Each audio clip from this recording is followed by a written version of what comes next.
Assalamualaikum warahmatullahi wabarakatuh. Berjumpa lagi dengan Superi di channel SD Muhammadiyah. Oke, anak-anak sekalian, hari ini kita masuk ke materi tematika, subtematika pembelajaran yang ketiga. Simak video talk berikut ini jangan skip ya, agar kalian mendapatkan ilmu yang bermanfaat. Nah kalian, sebelum kita mulai pembelajaran hari ini, marilah kita berdoa terlebih dahulu. Berdoa mulai. Bismillahirrahmanirrahim. Raditu billahi rabba wa bil islami dina wa bi muhammadin nabiyya wa rasulah. Rabbi zidni ilma warzuqni fahma, amin ya rabbal alamin. Oke anak sekalian, siapkan dulu bukunya ya, buku tematika subtema yang ketiga, yaitu di halaman 13 buku paket kalian. Yuk kita mulai belajar. Pada pembelajaran sebelumnya kalian telah belajar membuat laporan hasil wawancara, bukan? Masih ingat bagaimana caranya membuat laporan wawancara? Nah, coba kalian ambil kembali laporan yang telah kalian buat kemarin. Sekarang kalian perhatikan penggunaan huruf kapital dan tanda baca pada laporan tersebut. Apakah sudah benar? Nah, jika belum benar, apakah penggunaan huruf kapital dan tanda baca pada laporan tersebut sudah tepat? Tepat belum ya? Nah, coba dilihat lagi laporannya yang kemarin.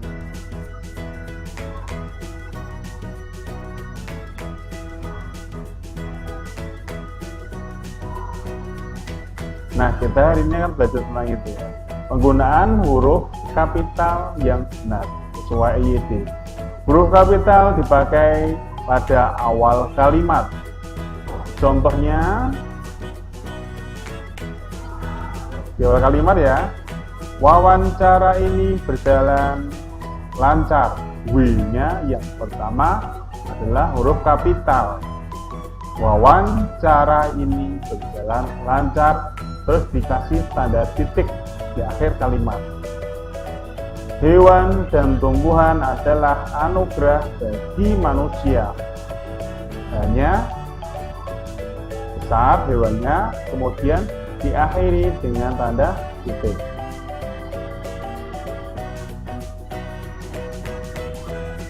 Kemudian ada setiap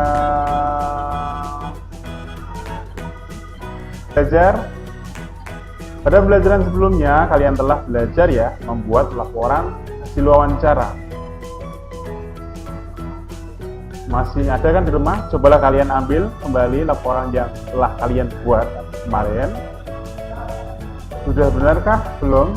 Sekarang kalian perhatikan penggunaan huruf kapital ya dan tanda baca pada laporan tersebut sudah benar atau belum? Nah, perhatikan huruf kapital dan tanda bacanya. Apakah penggunaan huruf kapital dan tanda baca pada laporan tersebut sudah tepat? Sudah tepat belum ya?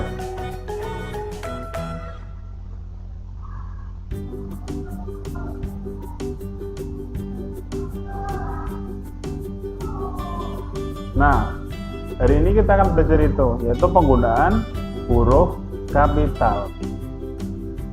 Huruf kapital dipakai pada awal kalimat. Huruf besarnya diambil dari awal kalimat. Dipakai pada awal kalimat ya, contohnya seperti ini. Wawancara ini berjalan dengan lancar. W-nya pada wawancara di huruf pertama yaitu huruf besar dan diakhiri dengan tanda titik. Kemudian, hewan dan tumbuhan adalah anugerah bagi manusia. Hewan hanya karena di awal kalimat hanya besar, yaitu memakai huruf kapital dan diakhiri tanda titik. Setiap orang berhak mendapatkan lingkungan yang bersih dan nyaman. Setiap di awal kalimat, S-nya huruf K, kapital I, dan diakhiri dengan tanda titik. di akhir kalimat. Kita berkewajiban untuk menjaga pelestarian lingkungan. Kita, K-nya di awal kalimat juga harus huruf K kapital.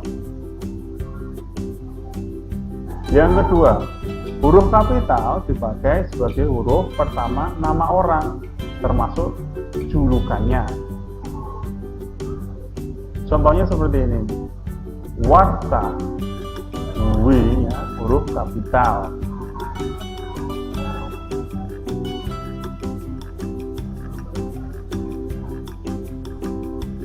Ya, Warta, W-nya huruf kapital.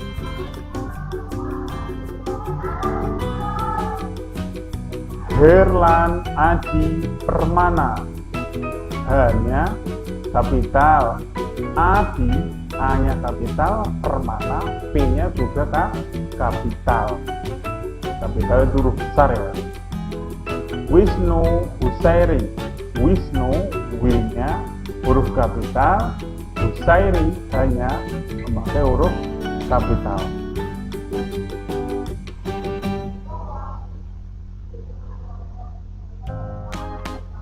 Siti Nuraini, Siti S-nya huruf kapital, Nuraini N-nya juga huruf kapital. Si Pandai, nah, si Pandai berarti julukan ya, S-nya kapital, Pandai juga kapital P-nya. Ini tadi ya, huruf pertama nama orang dan julukannya. Si Rajin, S-nya besar, huruf kapital, R-nya juga kapital. Si Gembala, si S-nya huruf kapital, B-nya juga kapital. Oke, selanjutnya huruf kapital dipakai pada awal kalimat petikan langsung. Contohnya seperti ini. Adik bertanya, A-nya besar, huruf kapital. Setelah tanda petik, kapan kita pulang? K-nya juga harus besar atau huruf kapital. Baru tanda tanya, kemudian petik lagi. Saya sudah selesai, sayanya S-nya besar atau huruf kapital. Kemudian Ani menjawab, hanya juga huruf kapital. Hasan berkata, hanya kapital.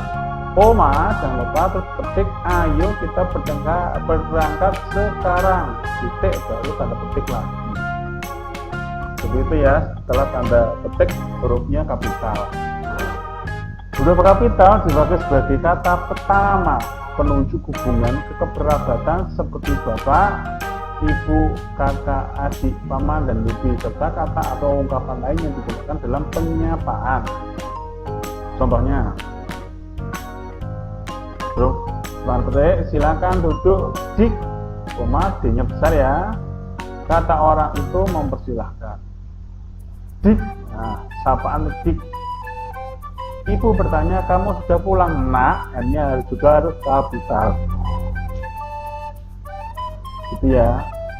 Nak, N-nya kapital. Nah, itu tadi tanda penggunaan huruf kapital di laporan kita ya. Sekarang kita akan belajar tentang penggunaan tanda baca. Penggunaan tanda titik. Tanda titik digunakan untuk menunjukkan akhir kalimat pernyataan. Contohnya, kalau kamu buat kalimat, kamu belakangnya harus ada tanda titiknya. Kalau pernyataan seperti ini, mereka duduk di sana, titik. Ya, ada tanda titiknya. Tanaman harus disiram setiap hari, titik. Tanaman T-nya harus kapital karena awal, di awal huruf, di awal kalimat.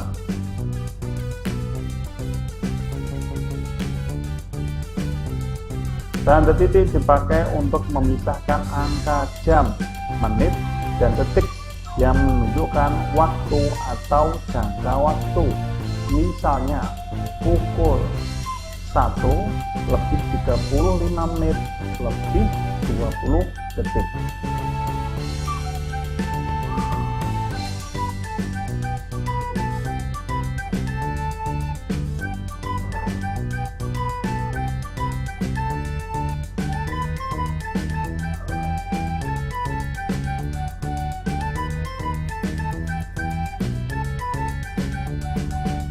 dibaca pukul 1 lewat tadi ya. Kemudian penggunaan tanda koma. Tanda koma dipakai di antara unsur-unsur dalam perincian atau pembilangan. Misalnya, telepon seluler, komputer, atau internet sekarang bukan barang asing lagi, titik. Hana membeli buku, pulpen, pensil, dan buku tulis. Ini juga harus kalian ketahui penggunaan tanda koma. Rani menghitung 1, 2, spasi 3, spasi 4, spasi 5, spasi 6, spasi 7, itu titik. Ingat ya, itu penggunaan tanda koma. Yang kedua adalah tanda koma dipakai sebelum atau sesudah kata seru seperti ya, wah, hai, dan kata yang dipakai sebagai sapaan seperti bu, dik, dan atau nak. Wah, indah sekali, lalu tanda seru. Tanda petik, siapa namamu, di nak, lalu tanda tanya, kemudian petik lagi. Petik itu kalau di akhir dikasih di belakangnya tanda baca. Dik, kamu sudah makan? Nah, tadi isi koma. Nah, sekarang tugas kalian adalah perbaiki kalimat-kalimat berikut ini dengan menambahkan tanda baca atau huruf kapital yang sesuai. Santi membawa peralatan menggambar seperti pensil, buku gambar, dan pensil warna. Yang pertama itu ya. Yang kedua, ibu bertanya kepada Roni, kamu sedang apa nak?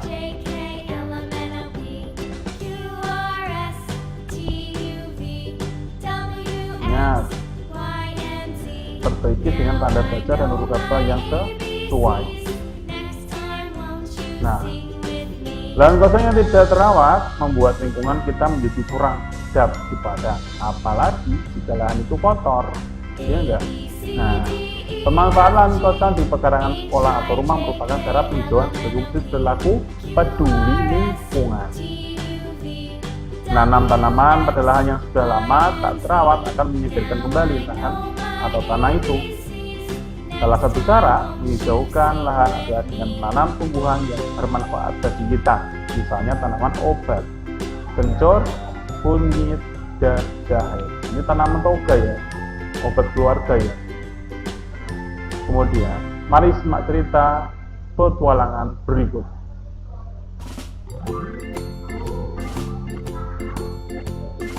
Merawat tumbuhan dan hewan. Siti mengingat pengalaman bersama teman-temannya ketika bertemu dengan Pak Jajak. Pak Jajak memiliki kebun dan peternakan. Siti pun mengajak ayah ibunya berkunjung kembali ke sana. Di kebun Pak Jajak, Siti menemukan beberapa tanaman obat, diantaranya adalah lengkuas, lidah buaya, dan sirih. Di sana juga ada hewan ternak loh, yaitu sapi, kerbau, kambing, ayam, dan bebek. Mereka diajak Pak Jajak berkeliling melihat tanaman hewan ternak. Setia Siti juga melihat Pak Jajak menyirami tanamannya ya. Menurutnya hal tersebut sangat penting karena membantu kesuburan tanah. Kesuburan tanaman. Pak Jajak juga mengajak Siti melihat sapi-sapi yang sedang dimandikan. Wow, Siti gembira sekali dengan pengalamannya berkebun dan peternakan Pak Jajak. Ya. Nah, perilaku merawat dan melestarikan tumbuhan dan hewan merupakan sikap peduli lingkungan yang dapat kalian lakukan. Cara merawat hewan yang pertama yaitu apa ini? Menempatkan hewan di dalam kandang yang sesuai. Yang kedua, menempatkan kandang di tempat yang cukup sinar mataharinya. Yang ketiga, memberi makan dan minum secukupnya. Yang keempat adalah membersihkan kandang setiap hari. Yang kelima adalah mengobati hewan jika hewan kita sakit. Cara merawat hewan. Selain hewan peliharaan dan hewan ternak, hewan liar juga perlu dijaga kelestariannya. Caranya dengan tidak melakukan perburuan liar terhadap hewan-hewan tersebut. Hewan liar dapat menyebabkan hewan berkurang dan punah menjadi habis. Itu ya anak-anak ya. Tuh, tadi cara merawat hewan peliharaan maupun hewan yang liar.